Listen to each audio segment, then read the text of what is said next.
The conversation grew heated after she found out he had cheated. Tears gushing down her face, she said, Craig, I'm feeling so defeated.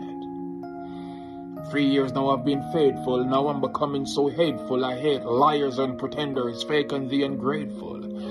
I thought my words would help her, but she was fuming in raging temper. She says, Kirkland, this is it, I'm done with this. I am going to murder the helper. Well, Andy, what's wrong with you? Talk to me straight. Mind you get yourself in trouble with the law. I see wrath in your face. She suddenly pretended to start laugh like she glad. Then, seconds after, she start talk like she mad. She said, me I go murder Bumbo Clark, make she walk past if she bad. I was like, honey, calm down and breathe easily. I've never seen you this pissed before. You're smart with a strong heart. You never talk like this before. She said, Craig, I had enough. It's rough. I will not compromise. I looked in Billy's eyes and watched him telling silly lies. He laid with the maid. I asked him.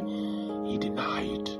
But he was caught in camera. Now I realized that nasty helper, she and him having unprotected sex the other day while I was away. I kid you not. She said, this is the part that grieved me. While he was all up inside her, she was like, breathe me, Billy, breathe me. Promise you'll never leave me. And have the audacity to fake a smile when she see me. Her eyes expand so larger as she uttered, me go murder them. I advise her to seek psychotherapy, perhaps that helps, because depression is that thing to make you feel like you're inside